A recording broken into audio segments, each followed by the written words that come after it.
facility is beset with a lot of challenges, but most outstanding is the lack of health center. The second biggest challenge is the non-existence of a public toilet facility to serve the community. A typical home is supposed to contain some critical facilities such as a place to sleep, cook, a good toilet facility, among several others, depending on one's preference. Can you imagine a home that is void of a toilet facility? Over here in Kitikba, residents lack a toilet facility. Not even a single public toilet could be identified in this community. Hence, a makeshift such as this one is what the majority resort to, and that's those who can afford it. Otherwise, the bushes or the farm becomes an ideal location for one to attend to nature's call. Most of the houses are built with mud and a few have pan latrines despite their use being banned. 47-year-old Sylvanus Atedepu, a carpenter, lives among some other relatives in this house. Just as several others, they also lack a good toilet facility. However, this dilapidated pan latrine is what keeps them from seeking out some bushes to defecate openly.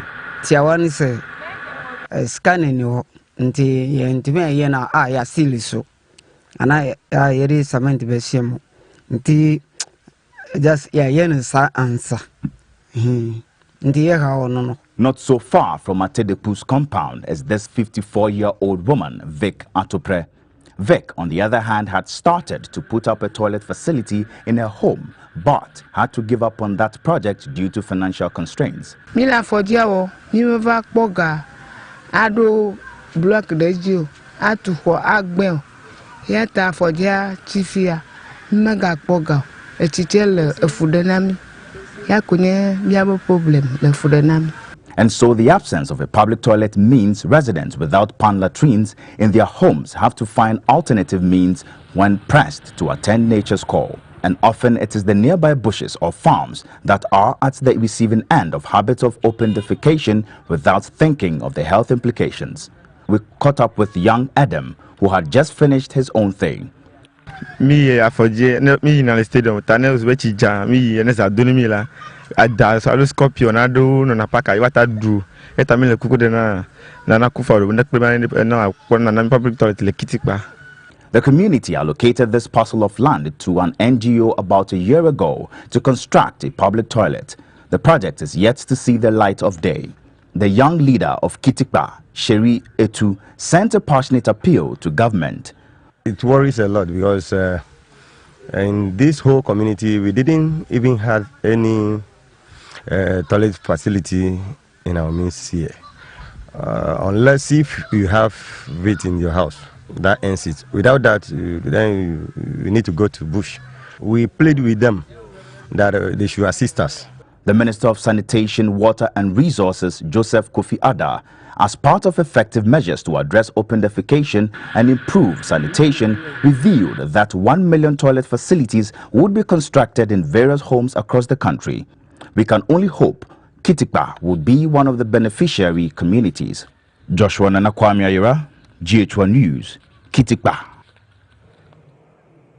The East Dade Kotopon Development Trust has confirmed that the patch of land currently housing former President Mahama is not military land, but part of the lands under contention between the trust and the La Traditional Council. As the legal tussle continues unabated, the trust is angry over what they call an invasion and forceful seizure of its offices by some vigilantes believed to have acted under the directive of the La Traditional Council. And the trust is requesting the IGP to fast-track investigations and punish perpetrators.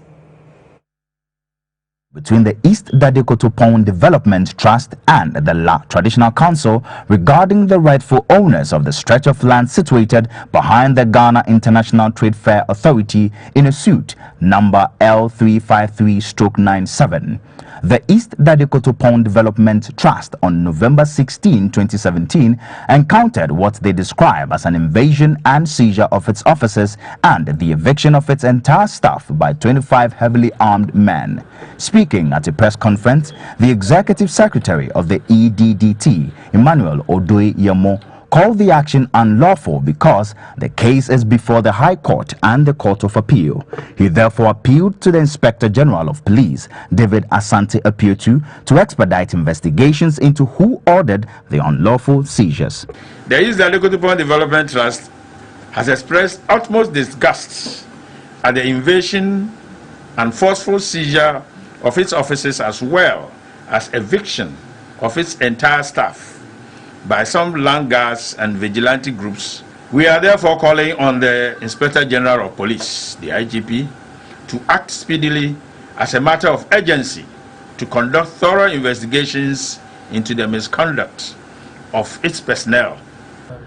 Chairman of the trust, Ni Kwade Akroping I, in a rather disappointed tone, expressed frustration over the seeming disregard for the law by the opposing faction. We are disgracing ourselves in Ghana and in law as a whole.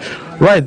If a matter is in High Court, the lower court, the circuit court, has no jurisdiction to sit on that same matter, but it has happened. And clearly, if you look at the law, obviously the table will turn around. So they should be assured that definitely we will do things possible to turn the table around. Responding to the issue of whether former President Mahama's current residency is on a military land, the East Dadekotopon Development Trust said the claim by the defense minister is false and misleading.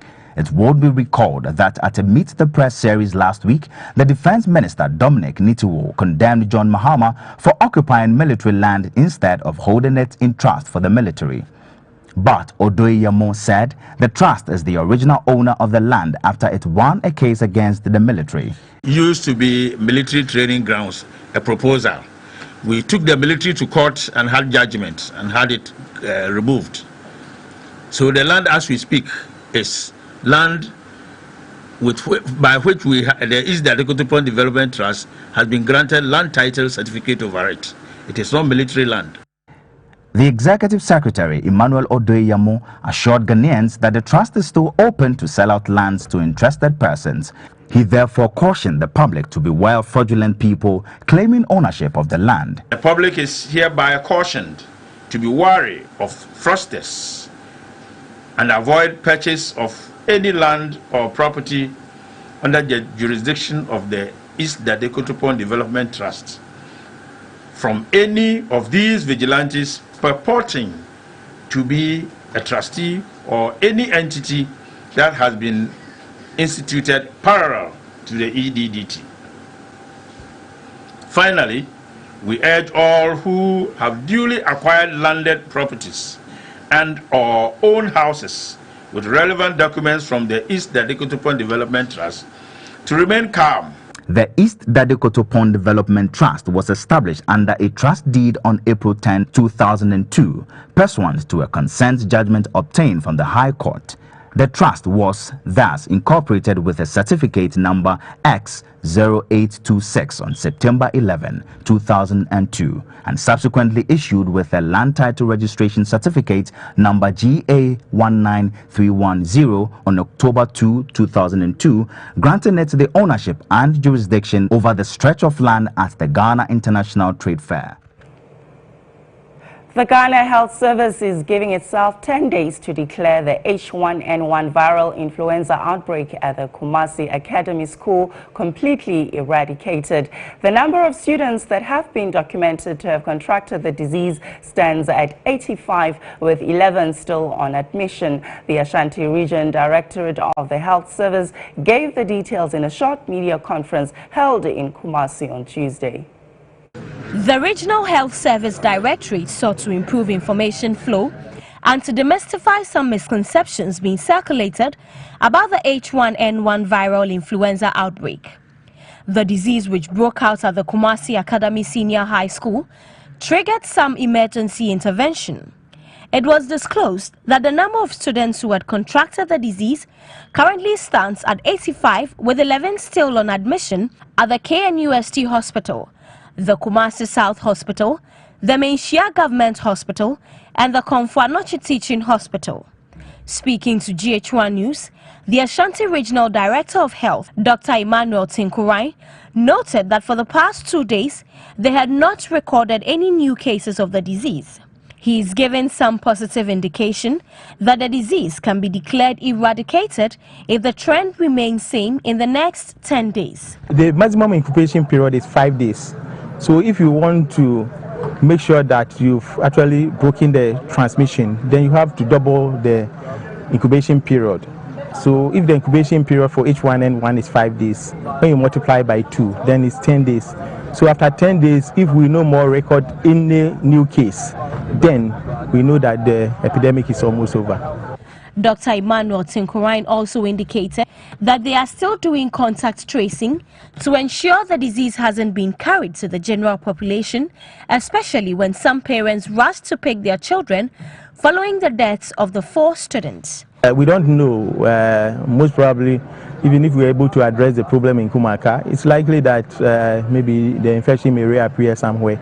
So there's a need to keep a stock of both the antivirals and then the vaccines, so that in event of any unexpected, then we can come in and then give the appropriate treatment. He also assured that interventions to maintain good hygiene, proper education and cleanliness in the Kumasi Academy, where the disease started, is still on course.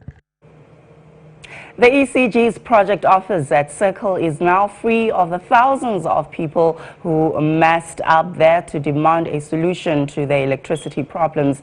The nation's power company has been working round the clock for days to bring relief to customers, and their dedication has paid off. It will be recalled that residents in 4 districts in the Greater Accra region on December 3 woke up to find they cannot top up prepaid credit. This was a result of a glitch in ECG's BOT system. Over 40,000 customers in Achimota, Dansoman, Kaneshi and Kolebu slept in darkness for a week. But the problem has finally been resolved, giving relief to customers.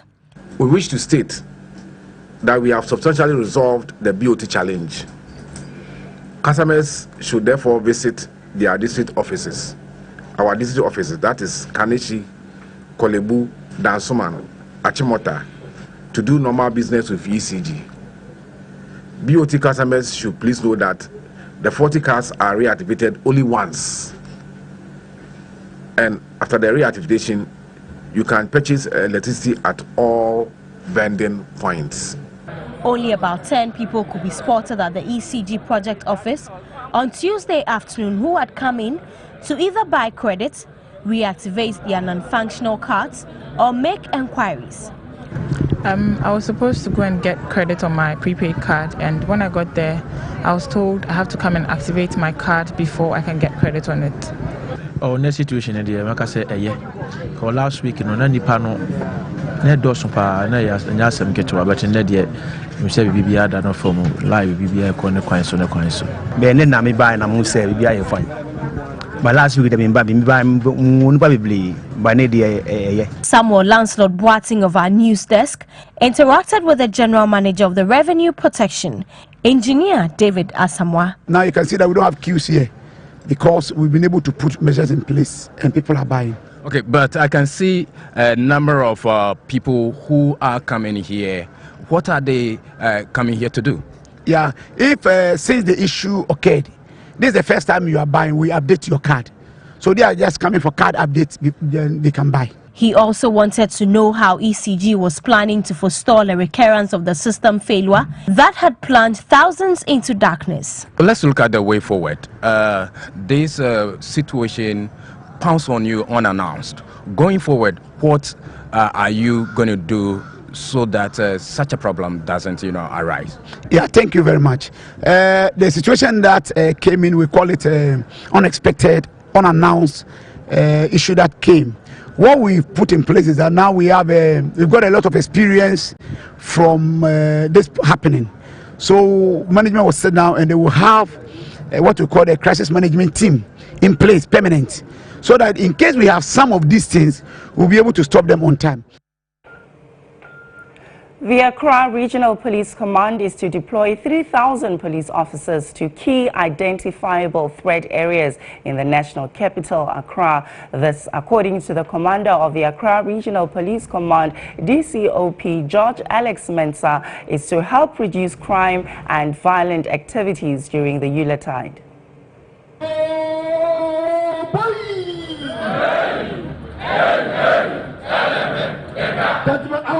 Crime rates during Christmas festivities in Accra and in Ghana as a whole is reported to usually increase. According to the police service, its intelligence reveals that criminals step up their activities and attack members of the public during Christmas. In a bid to check this phenomenon, the police administration in Greater Accra has launched its Operation Father Christmas, where 3,000 police personnel are being deployed throughout the capital to ensure peace and security before, during and after the Christmas festivities.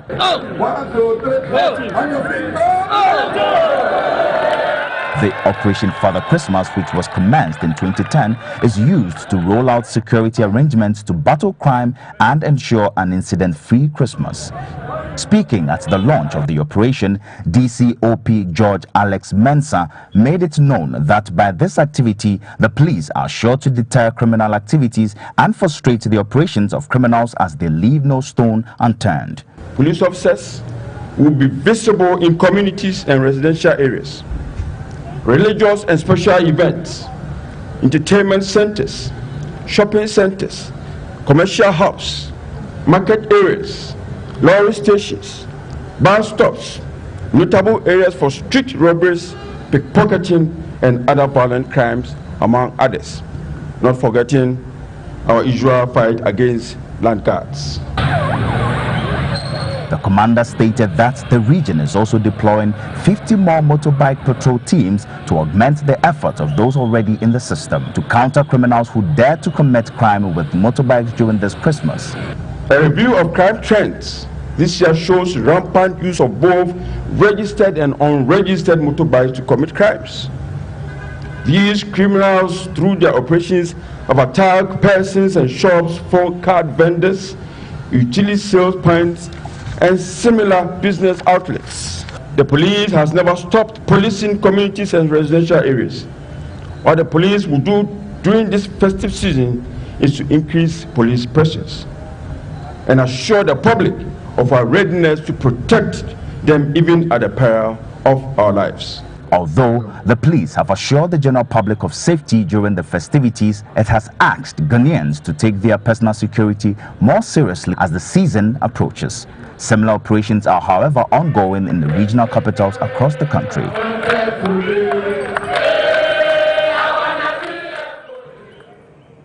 Time now to go for a short breather. When we come back, we have a look at our business stories this morning. Stay tuned.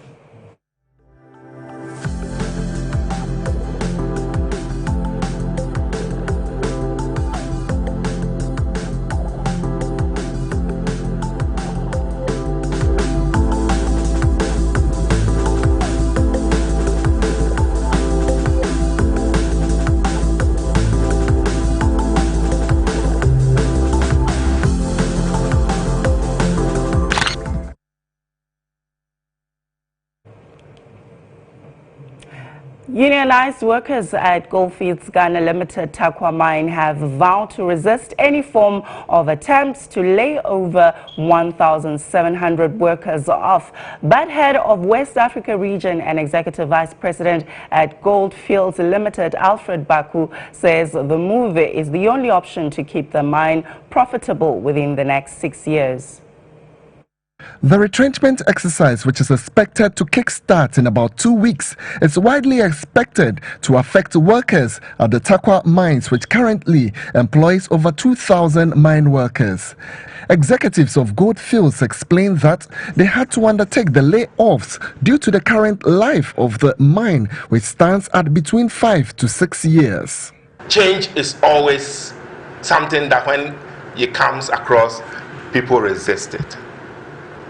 Why? Because when we came to the workers or the union executives with the idea to go contractor mining at Daman, they were very uncomfortable. Very, very uncomfortable. But we as management, we know that is human nature. This is the second time within 3 years the mining firm has embarked on such a massive retrenchment exercise. In 2014, it laid off about 400 of its workforce over similar concerns. Francis Eduku is the vice president and head of human resource at Goldfields. If we don't take the current decision, then we have to fold up. So the point is that we need to choose between, do we fold up or do we try and sustain the business by letting go few people who will be rehired by the contractor, and later, if we get enough life, we go back to the owner mining and they come back as what? As regular employees. And we're still doing our business stories this morning, and we find out, will a clash of political ideologies defeat the president's ambition of making the country self-reliant? Well, a senior research fellow at the Institute of Economic Affairs, Professor Asafu Ejay, thinks achieving economic sovereignty for the country could be fast-tracked once the opposition is robed in the quest. He also believes that if corruption is controlled, the country would have enough to cater for itself. Now, in the following report, William Evanscombe brings us more details.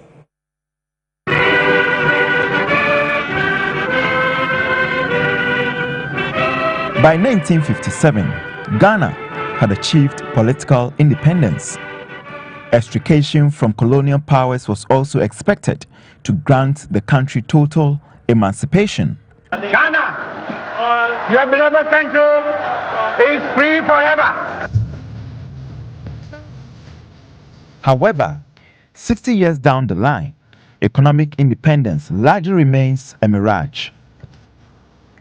A sovereign country whose budget is supported principally by foreign governments.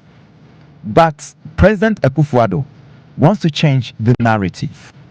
We can no longer continue to make policy for ourselves, in our country, in our region, in our continent, on the basis of whatever support the Western world or France or the European Union can give us. Buoyant economies trace their root from early industrialization. An era Ghana may now be catching on. Dr. Kwame Nkrumah's 7-year development plan, as delivered on March 11, 1964, was to remove the colonial structure, ostensibly to make the Ghanaian economy self-reliant. But by 1966, Nkrumah's policies and programs were under threat. To some, his quest to hold on to power created a Waterloo for his own ambition, dragging along with it the economy. The vision for a self-reliant Ghana seemed to have crumbled subsequently. The country's growth in most cases has hinged on foreign grants, loans among others, which in some cases come with unfavorable results such as high debt stock. Our responsibility is to charter a path which is about how we can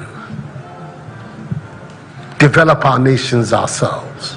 But to a research fellow at the Institute of Economic Affairs, Ghana beyond aid is possible, but it should be a multi-party approach. If there's a change in government, or should there be a change in government, the other side coming has to continue with the work. That's why I feel that a multi-party approach is very important. So in other words, the MPP should convince the other side about the direction we're heading. You know, this whole thing probably wouldn't be a case if we had a national development agenda which had been legislated, right? Then in that case, regardless of what party comes in, the law says that you have to do A, B, and C. Beyond the clash of political ideologies, which may inhibit a tremendous goal, accepting local content would be a major contributory factor to attaining the president's goal. Already, the government has rolled out one district, one factory, using agriculture to grease the wheels of the economic flagship program. Even if we successfully met local demand, we still will not be able to improve growth by the amount required to really make a dent into poverty. So to me, going forward, maybe next year, the year after, we have to be looking at an export drive. So that's where we're going to actually create the thousands or maybe millions of jobs that we need. To the U.S. ambassador to Ghana, Ghana Beyond Aid could perhaps only be realized by 2030, but to Professor Ajay, if corruption is practically controlled, it will save the country a lot of money to meet exigencies from the various sectors of the economy. Along with the Yuletide comes with the need to purchase goods and service to celebrate. Now, the search for cheap products during this period forces consumers to sometimes overlook the quality of products. It is believed that during festive seasons, there is the influx of expired or nearly expired products. Francisca Dixon Ahin sets out to find out how these perishable goods could end up in the hands of unsuspecting consumers. All is nearly set for Christmas, nearly because there's no Christmas without presents and merrymaking. Times like this, the popular Mokola market is choked with people coming to shop ahead of the Yuletide. Most purchased consumables include tomato paste, assorted drinks, spice, biscuits, canned fish, cooking oil, and the likes. Typical of this period, prices are reduced to clear. However, take a closer look at this product and you'll see that some are near expiration. For others, you perhaps never will know till you open up because there are no dates. In some cases, you may have to play a guess game because the inscription is not in English or any Ghanaian language. What's more, many consumers have not the time of the day to check the packages. I just came for my things, but not for Xmas things or whatever it is, because you know that every December things have been increasing.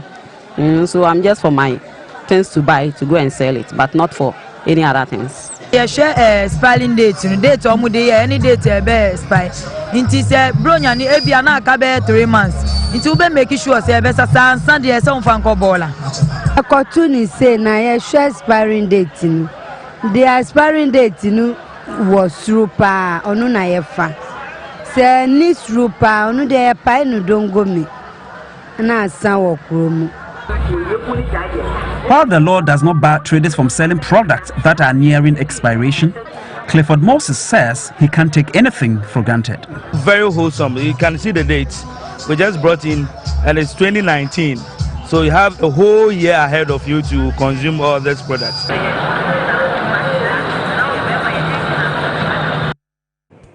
Well, time now to have a look at what's happening beyond the borders of Ghana this morning on our international news. We go all the way to Russia, where on a brief and surprise stopover, Russia's President Vladimir Putin landed in a Syria's air base, part of his soldiers who have been backing Syrian President Bashar al-Assad since 2015. In the months that followed, however, Moscow ramped up its military presence once again before declaring a similar scaling down at the end of last year. Time now to have a look at our weather forecast for the day.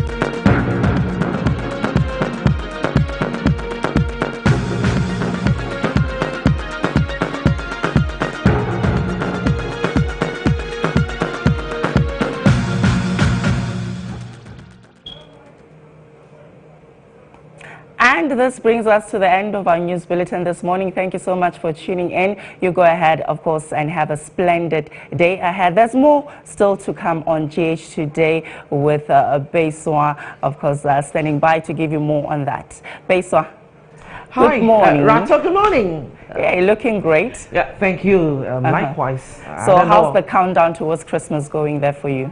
Well, going very well. You know that I get excited even at the mention of Christmas. Have you started the shopping yet? Can I say that as well? I probably might be a last-minute shopper. You're one of those. Yeah, the excitement is there. But yeah, looking out for one or two things. So yes, I'm sure probably towards the weekend, picking up a few things. Usually when you have children, even if you don't want to, celebrate Christmas, you've got to do